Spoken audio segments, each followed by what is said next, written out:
to have with us the Republican-endorsed candidate for governor, Jeff Johnson, from Hennepin County Commissioner from Plymouth. Jeff, welcome to the Justice and Drew Show. Thank you, guys, and thanks for having me on. We appreciate you calling in. Jeff, you're not in your pajamas, are you? I'm not. No, are you? Kind of. No, we are not in your pajamas. We're not in yours either. Anyway, okay, this started poorly. I'm gonna blame us for that. That's on us, Jeff. So Max and I today, and then Amy Koch and I yesterday, were talking a lot about endorsement politics and kind of like where the Republicans and the Democrats are both internally and externally when it comes to that. Last segment, Max and I were kind of talking about the prospect of having the all Aaron ticket, the Murphy and the May Quaid ticket win their primary and then go onto the general. In what ways do you think that the Johnson campaign, and yourself obviously, are best suited to take on the Aarons or any of the other Democratic candidates should they move on in August? Well, I'd say a couple things. Number one, I believe that I can best unite the party and bring in every faction of Republicans in November. We cannot win, or at least it's going to be really tough for us to win as Republicans if we are bitterly divided and we're fighting each other, and we have chunks of the Republican Party that just aren't interested in helping out this fall. And I can tell you that if Tim wins the primary, that's at least where we're going to start in late August and early September.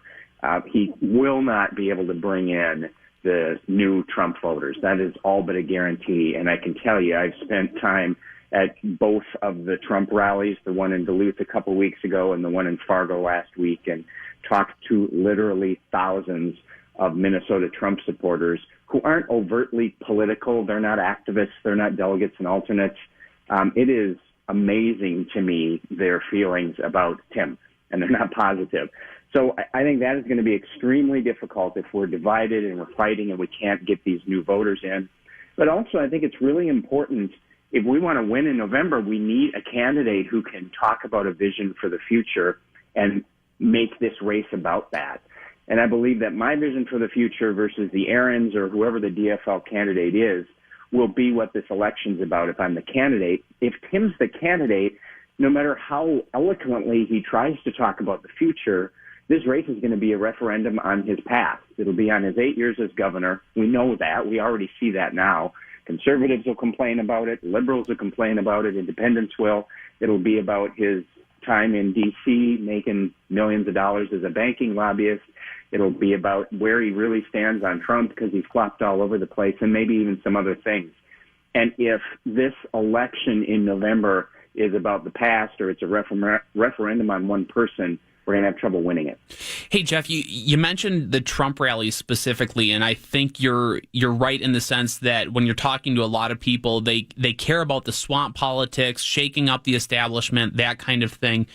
What other kind of issues are you, because the reason I bring this up, Jeff, is Brad Parscale, Donald Trump's campaign manager, he tweeted that he thought the people in Duluth, and this could be an exaggeration, but maybe not. He said that he thought 60% were independent and Democrats. And even if that's not true, Jeff, what I'm interested in is that is an interesting coalition of people who have either come onto the Republican side of the fence or at least the Trump side of the fence. As you're talking to these people, are there specific issues besides the whole swamp establishment type politics that you're hearing about that these people care about? There are, although there wasn't an overriding issue or two. Obviously, immigration comes up a lot about the Second Amendment and protecting gun rights and not waffling around and saying, well, I support common sense restrictions, whatever that means. Cultural issues seem to be important, but the overriding issue or the overriding theme was broader than that, and it was about change, and it was about not doing the same things over and over again. It was about being tired of candidates who talk tough or talk conservative and then don't follow through once they're elected, and that seemed to be what I heard more than anything else. And I don't know if I'd agree that they were 60% independents and Democrats. I wouldn't know. But these were not, by and large, people that I have seen before at Republican rallies or going to conventions or being involved as activists, which is great because we need those people engaged in this election if we want to win. Jeff, one of the things that we've been talking about over the last couple of days has been kind of the rural metro divide. And one of the, in Javier from the Wrong About Everything podcast has been posting lots of maps, kind of trying to bring his own people along to see that the Democrats do have a huge issue outstate in greater Minnesota. Now, one of the reasons that Democrats feel comfortable ignoring greater Minnesota is that they've had a good track record winning statewide without doing particularly well outside of the 7-county metro area. As a Hennepin County commissioner and a Hennepin County resident, come November, how do you think that you would be able to use your status as, essentially a member of the 5th of Hennepin County to stem the tide of overwhelming, DFL gains in the 7-county metro area? Well, I think that it actually gives me a little bit of an advantage in, the heart of Minneapolis and St. Paul, because I've been there, pretty much every week. I've been in Minneapolis trying, not as a candidate, but actually trying to solve some very difficult problems with a different perspective from what people are used to seeing there and have been seeing there for the last 50 years. And I did a little bit better in chunks of the metro than we have done in the past, and my intent is to increase that. We're trying to spread thin throughout the state in travel. I'm getting out of the metro as often as possible. In fact, we're heading north up to the range today. But we're also trying to go to events in Minneapolis and St. Paul, because I think if people see you there rather than just hear about you or hear a radio ad or see a clip on the news, I think they're much more likely to ignore some of the leaders' allegations that you don't care about them or that you're racist. And a lot of the folks in the city in particular have seen me, and they've been seeing me for years. So I think that helps. And the other piece is, I have represented the western suburbs for 9 years now on the Hennepin County Board, and way back when I was in the House representing a big chunk of the western suburbs as well. So that is where I've done the best in the past, is in the suburbs, and I expect that will be the case again. And I'll throw on top of that, I spent the first half of my life in northwestern Minnesota. My wife did as well. And I think that makes me unique in this race amongst anyone on the DFL or the Republican side of being able to say that I've got roots in greater Minnesota. You were a Detroit Lakes guy, right? Yeah, Detroit Lakes. My wife's from Crookston. We went to school in Moorhead. And I think that makes a big difference, because we don't just have to win in greater Minnesota. We have to do something closer to what Donald Trump did, which was just completely blow the roof off of greater Minnesota. And that is how you can overcome the fact that, we maybe can do a little bit better in the metro, but we're going to have to make up for it elsewhere. Jeff, you ran in 2014. You got the endorsement. You end up losing against Mark Dayton. You have made no bones about some of the blips on the radar for you in that past election. For our audience's sake, understanding that you ran 4 years ago, you're running again now. You're the endorsed candidate now. What lessons did you take away from that election?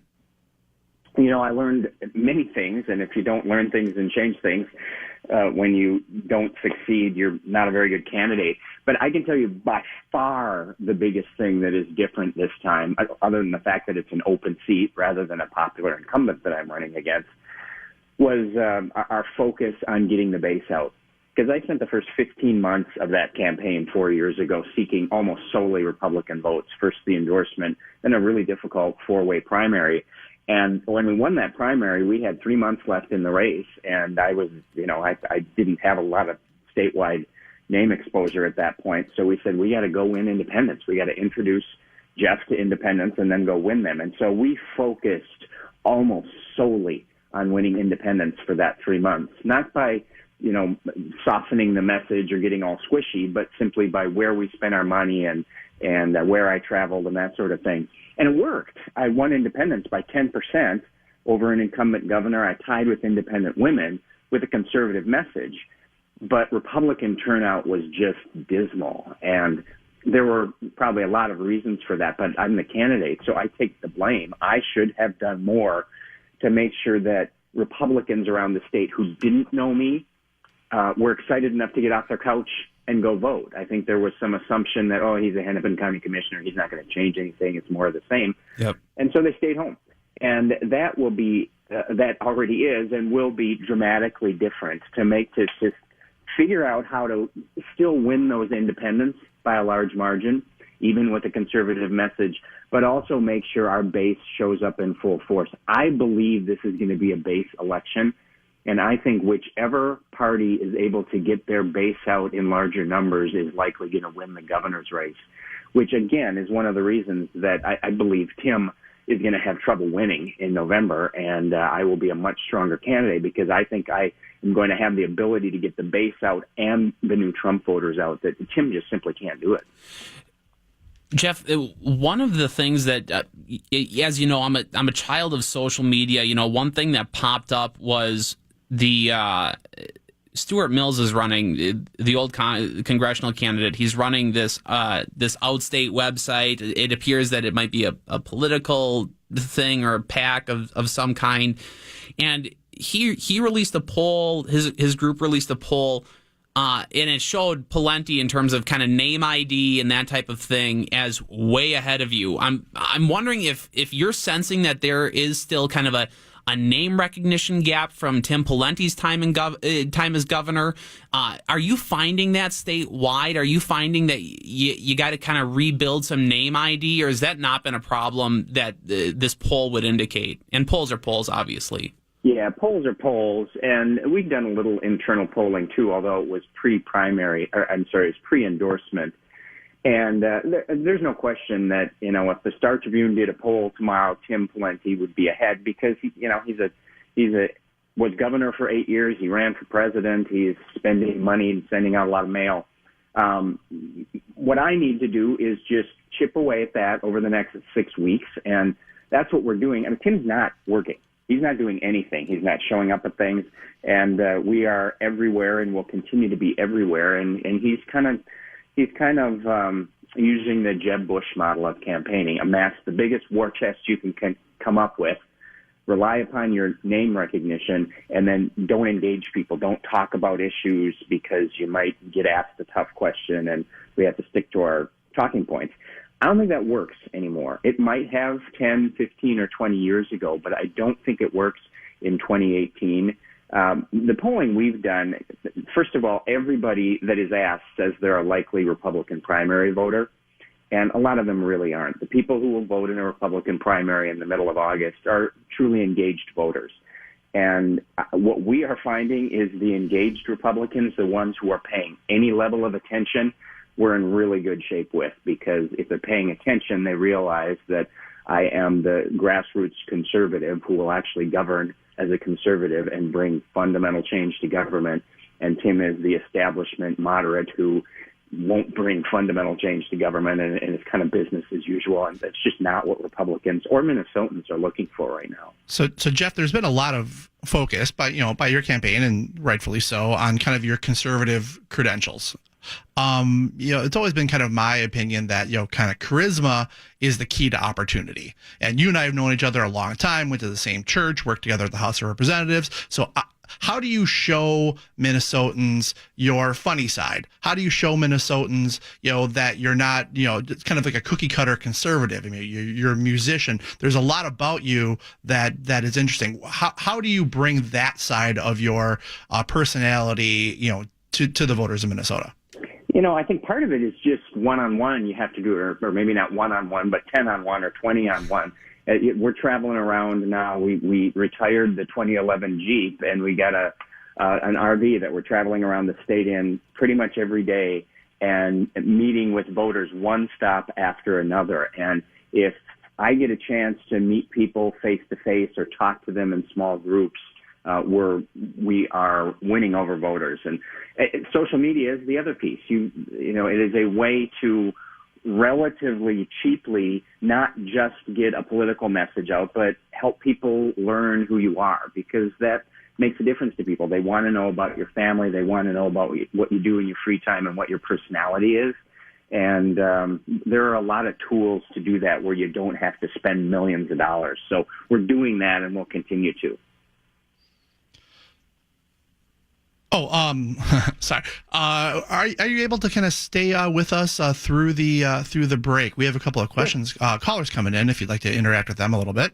Yep, that'd be great. Great. Okay. Well, before we get to that, how has, and maybe I'm not leaving you enough time, maybe I'll ask the question now, maybe have you answered it on the other side of the break if that's okay. But having been, you said you've been a state representative, you've run statewide for both for attorney general and for governor. I'm curious how your time as a county commissioner has, what lessons have you learned kind of being, kind of closer to the people, like how that has kind of helped inform how you would govern statewide? Do you want me to answer that now? Yeah. Let's actually jump into the break now, and then when we come back, let's get your answer on that.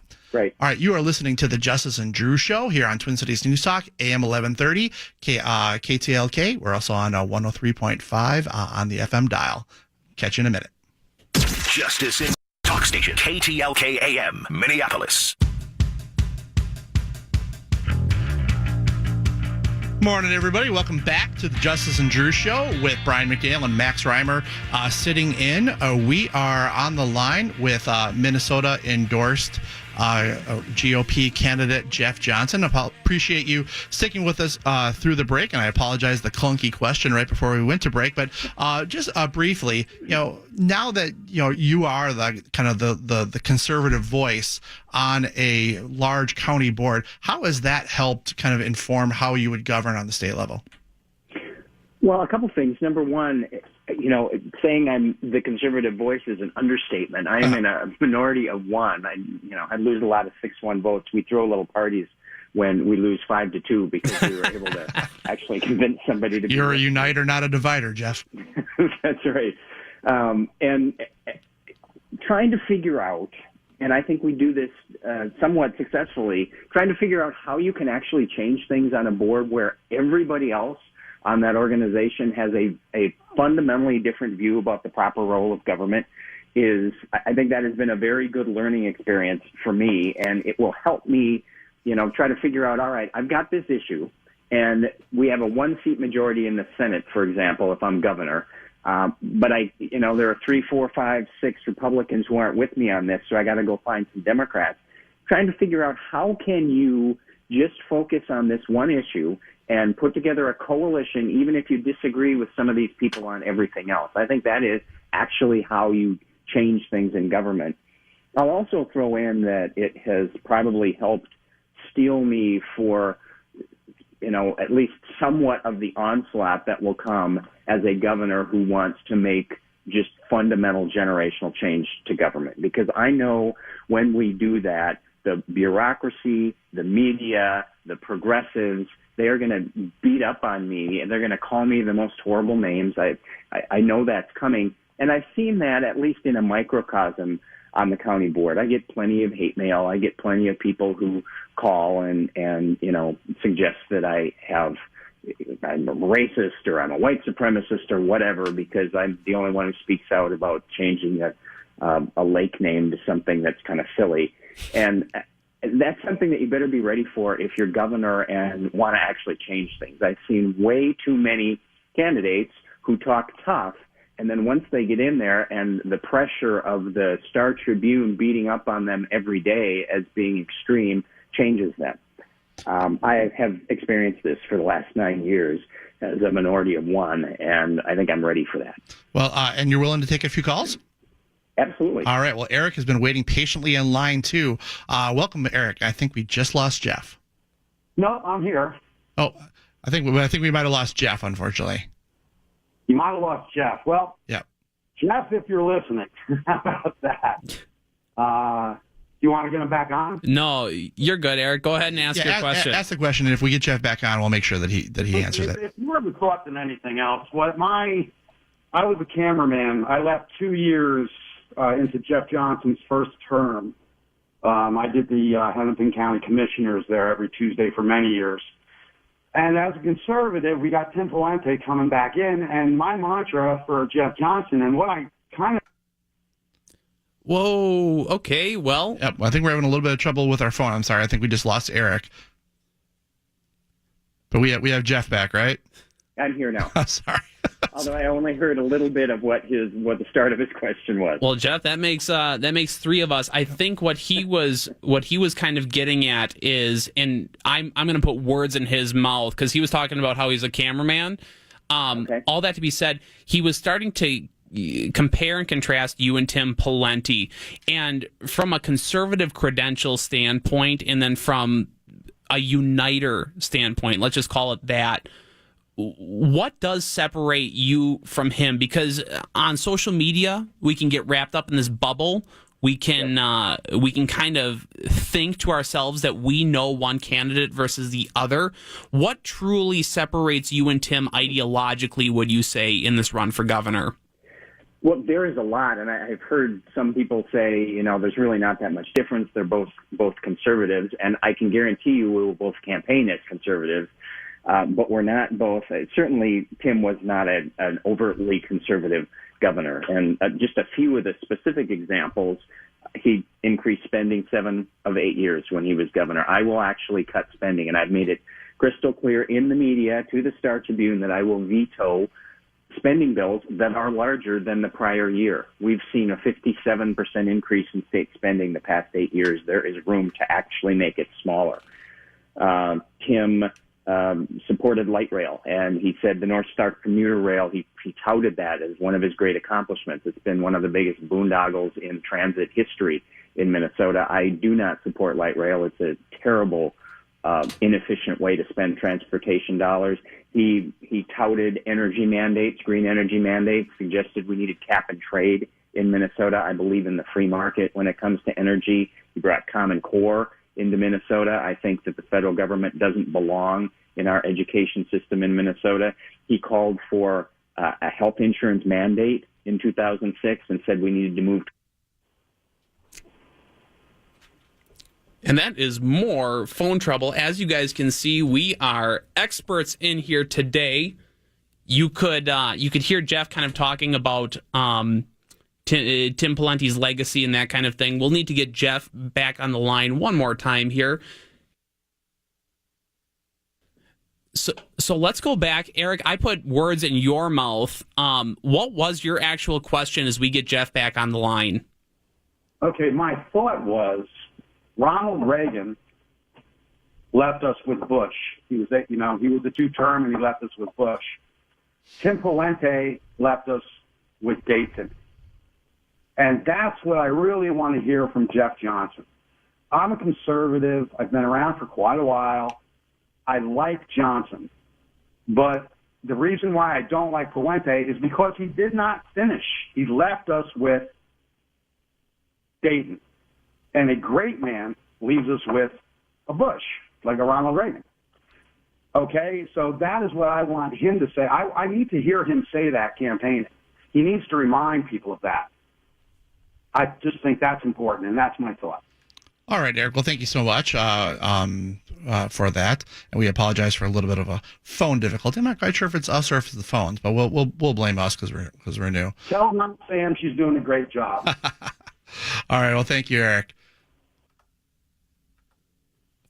We have Jeff back on the line. Were you able to hear that? What Eric, who was our original caller, he finished his thought, and he was kind of saying that Ronald Reagan left. When he was done, he left an environment that allowed us to have Bush 41.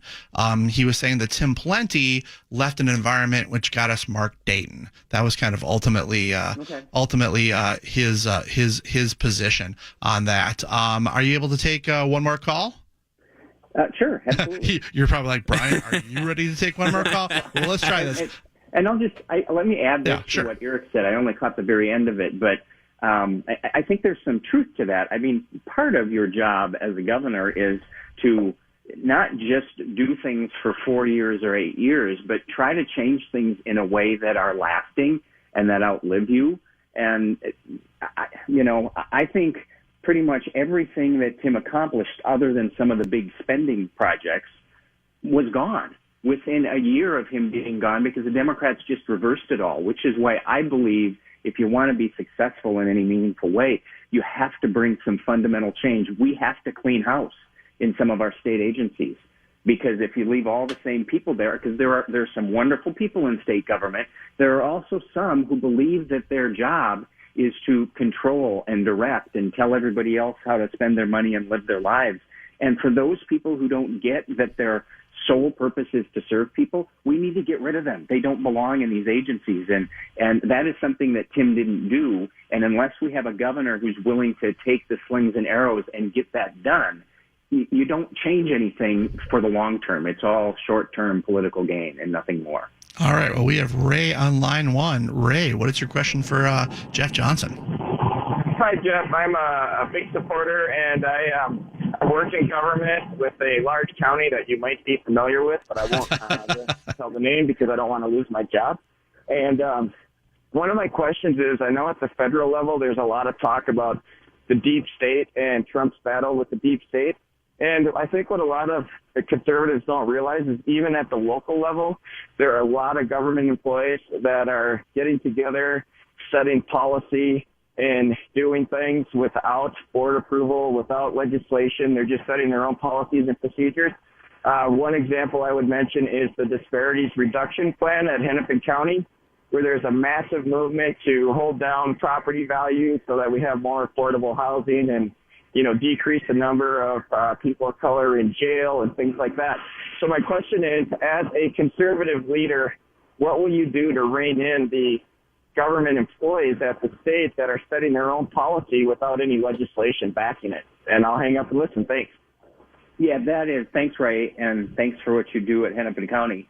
I talk about that all the time, and it's actually, I just mentioned part of it right before you got on the line, which was we need to be willing to clean house in our state agencies of those employees who have the mentality that you just talked about, which is it is our job to act as legislators and try to control people's lives. That is not the job of anyone in government, certainly not of unelected state employees. And so I will do that, and I've made no bones about that. The other piece that I will say is we need to dramatically rein in the rulemaking power of our state agencies in Minnesota.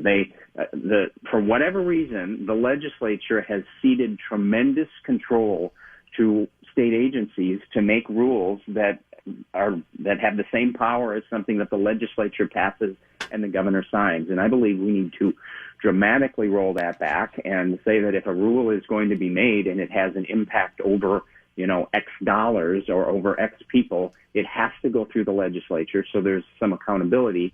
And I also believe every new rule that is made, there needs to be a corresponding rule that is eliminated, because we just keep adding regulation and rule after regulation and rule. It's time to rein in the bureaucratic state in Minnesota.